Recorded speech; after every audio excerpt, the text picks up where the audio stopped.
Hey, what's up guys? Today, welcome to lesson 6B.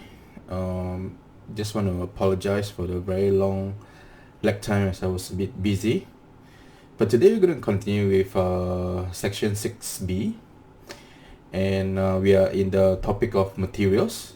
So we're going to continue to cover a few more materials like cloth, a few materials for our floor and wall. And from our previous lesson, we have made a rustic looking metal for our lamp. So before we move on to the next material, let us just quickly finish up our lamp. I'm going to continue from the previous project files. Okay. So as you can see, there are actually quite a lot of materials in this lamp, but I'm not going to work on every single one of them. I'll just work on those that are more prominent. So I have migrated a glass material from the starter content. So what I'm going to do is I'm going to change the glass bulb to the glass material that we migrated. Okay, I won't cover how to make one now, but usually I'll make my own glass material for better reflection and refraction. But I think for now we'll just use the one in the starter content. And I'm gonna change this green looking material to the metallic material that we created. Okay, the wire as well, I'm not going to spend too much time on it, so I'm just going to change it to a black, just a normal black material. Okay, and so it looks okay right now. So I'm just going to do the emissive bulb to make it like a glowy feel to the bulb. So let's click on the glower, put a kind of orangey color, and I'm gonna multiply it by a constant.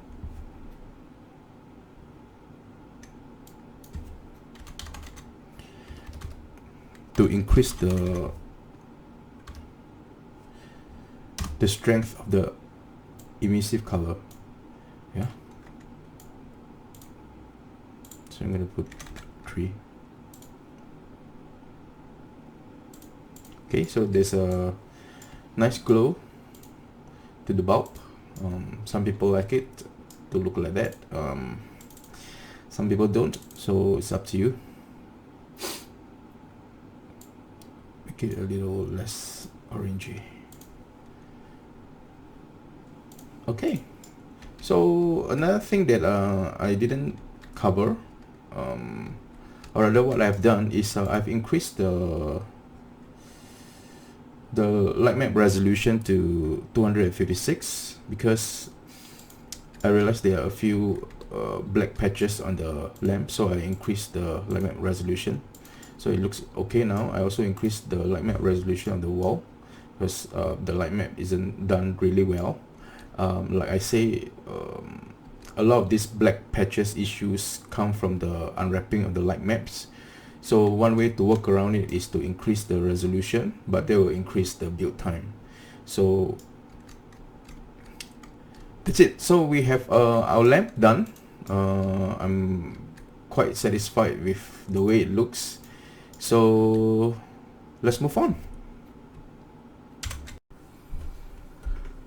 Alright, so after our lamp, right now we're going to work on the sofa, which is our cloth materials.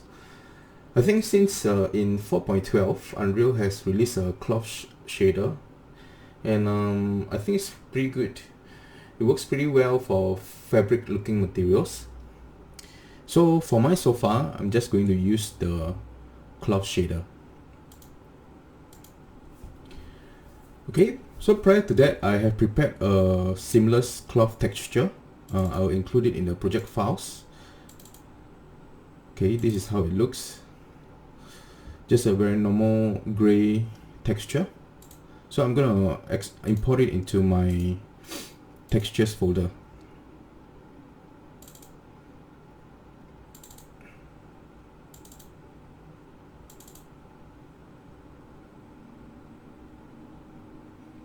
Okay, and then we have a sofa material. I'm just going to rename this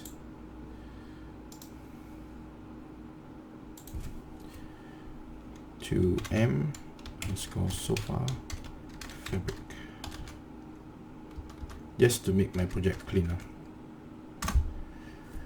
Okay.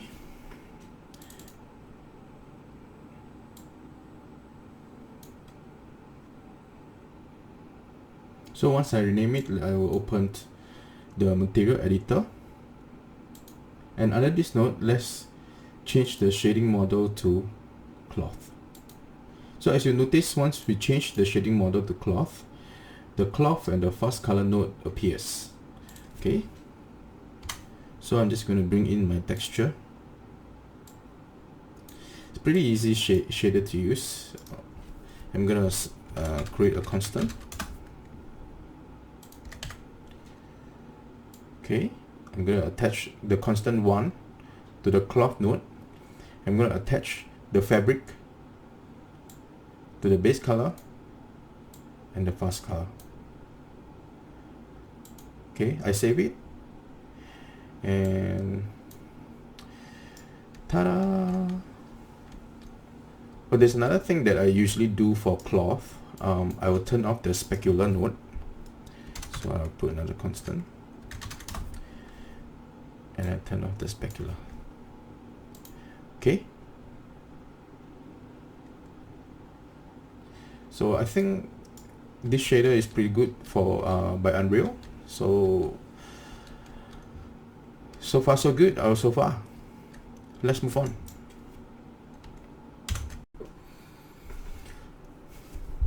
Alright. So before I proceed further, I just want to talk a little bit about realism. You know, for the more advanced and experienced 3D artists, this will seem pretty basic to you. But when I first started out and learned about 3D, the question I keep asking myself and the big struggle that I have is, how do I make something look real? What makes something looks real when we do 3D visualization? Well, the simple answer to that question is, personally for me, is two things. Number one is materials. Number two is lighting. Well, let me explain. Something looks real when we are able to simulate indirect lighting and shadows. When we shine a light onto a surface, it will bounce, and the secondary light rail will shine onto another surface. And also there will be thousands of bounces when we shine a light source onto a surface, and there will be soft shadows, you know, created in a scene, and things like ambient occlusion, etc., etc. You know, so these soft shadows and multiple light bounces is what will make something look real. The other thing is material. You see, in the real world, nothing is perfect. So when we create our material, it cannot look perfect. And the real world is made up of imperfect surfaces, and everything has life to it. Nothing looks flat. So when we create our materials, we must always remember that there are micro noises on the surface. And when we do a good material, we must consistently have that in mind, that there is that we cannot create a perfect looking material. You know, the more imperfect a material is, the better it looks. Okay, so I will explain more later, but right now let's continue to do up our floor. Alright, so let's create our floor material. I'm going to use wood for our floor. So I've included two textures for our wood material. So I'm just going to input them in. This is the diffuse and the normal map. Okay, and I'm going to create a material for my floor. So I'm going to call it wooden floor. Okay. Let me put it in my materials folder. Okay, call it out, and then put in my normal map.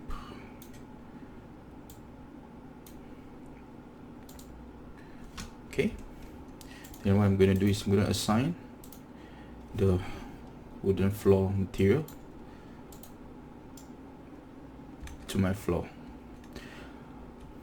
So as you can see, the wood looks way too big for this room. Okay, so I'm going to change the UVW mapping of this floor. So what I'm going to do is I'm going to go into the material, and I'm going to add a node called texture coordinate.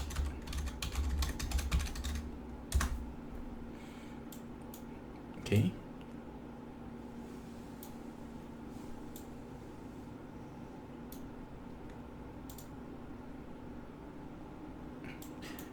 I'm going to just multiply by a constant.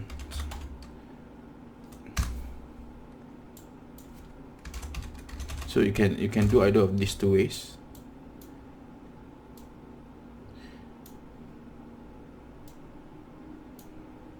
So the texture coordinate has the U and the V tiling. Okay, if we just multiply it, it will just multiply both the numbers and attach it to the texture. Okay, so maybe as a rule of thumb, the higher the constant is, the more the pattern will repeat. So I'm just going to set it to 4. Okay, and it's safe.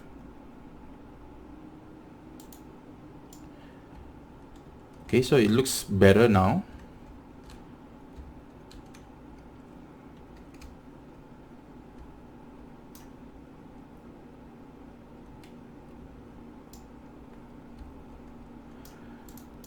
And I'm going to introduce a bit of introduce a concept called material instancing.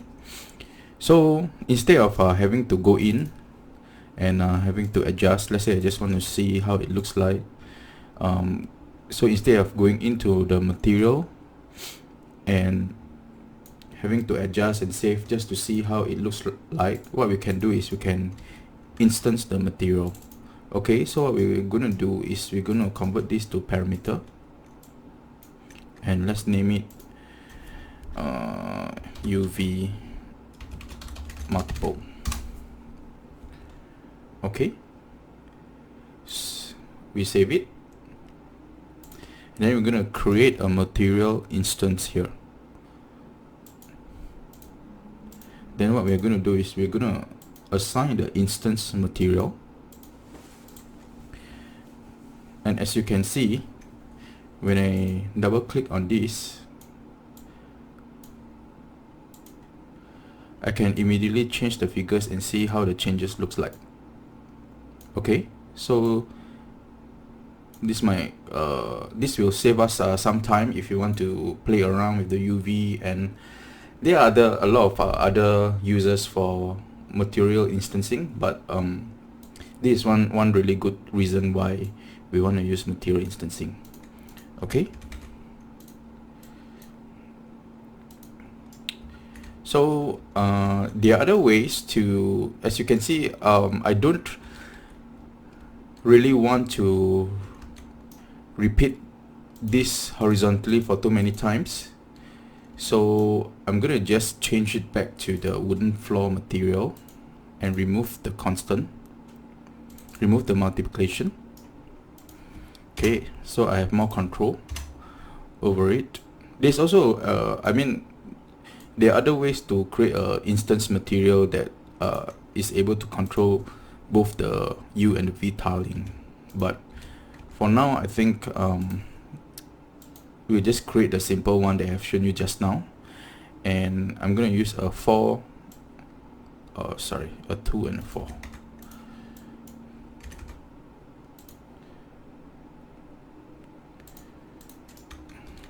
Yeah, so I'm just gonna use this UV for my wooden floor, as I think it this looks the best.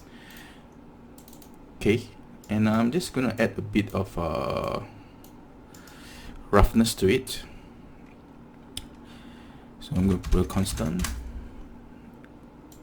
just put 0.3 maybe to make it a bit reflective. Yeah, so maybe it doesn't look so obvious now, but if we add a reflective let's see, let's put a reflective capture, sphere reflection capture. Probably it will show, it will look more obvious.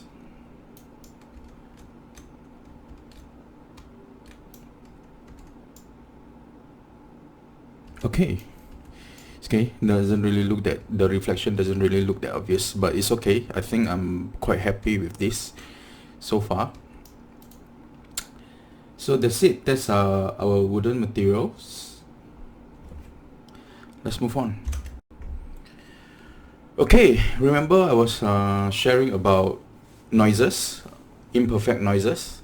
So as you can see on the wall, it's a very plain looking wall. Yeah, it looks too perfect to be real. So what I'm going to do is I'm just going to add a bit of noise to the wall. So what I'm going to do is I have a concrete texture that I have prepared. Okay, so I'm just going to import it. Basically, I just want to show you how it looks like. Where they keep that file. Okay, so this is how my concrete texture looks like. Okay, so I'm going to use it as a noise. So I'm not going to make a concrete wall, but I'm going to use the pattern on the concrete to make it as a noise for the wall. So let me show you what I mean. So as you can see, I'm going to edit the wall. So it's just very simple. I'm going to invert this concrete color. 1 minus, okay. So it looks a bit more on the white side, because I don't want it. I don't want my wall to be too reflective. So I inverted my concrete and I attach it to my roughness map. Okay. When I save it,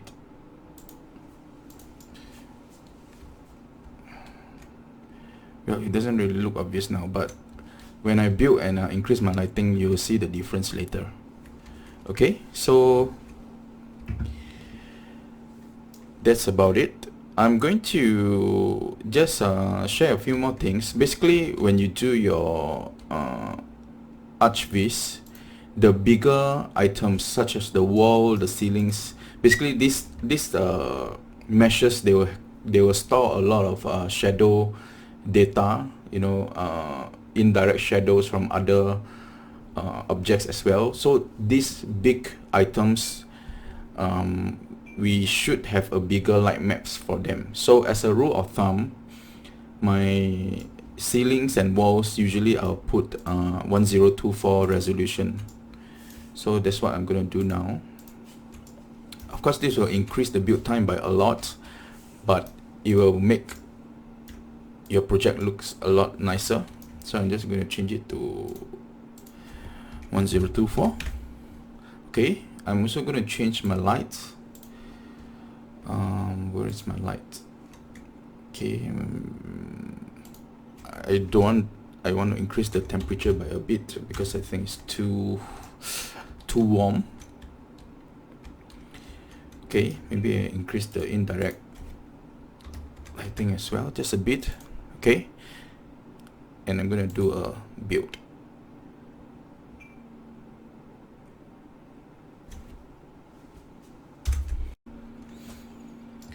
Okay, so our project has finished baking. Basically, what I did was I built with a production quality. So as you can see now, it looks a lot better. Yeah, it looks more like something that we want to stay in now. I just want to make mention that for the wall, I added an extra node. So basically what I did was, after I inverted the wall, I subtracted by 0.3. So it's I'm kind of making it less white, because let me put it this way. In a constant tree color, right, 1 represents white and 0 represents black. So I'm subtracting it by 0.3 to make it less white, so that the noise will appear more prominently on the wall. I didn't want to use the concrete directly because it would then make it look very reflective. Let me just show you. Yeah, so it looks a bit too reflective for my liking. So instead I inverted it and subtracted it a little bit by 0.3. Okay, and as you can see, it there's a bit of noise on the wall. Let me just uncheck this, and as you can see, it looks a bit different, okay. So that is what I'm talking about imperfection. Yeah, so that is how you play around to make something looks a bit more realistic. Of course, I think I can continue to work around a bit more on the wall. Not really too satisfied with it, but basically I just want to show you the concept of what makes something realistic, okay, and how you can use Unreal Engine's material editor to do so, which is very easy to use. And yeah, so I hope you enjoy the lesson. Please continue to subscribe to us. I'm working on a paid tutorial course. As you can see from my channel banner is on the Garden Office. So do continue to subscribe, and yeah, I'm very excited to show you what I'm about to do with that course. Yeah, so stay tuned. Thank you, and have a good day. Bye bye.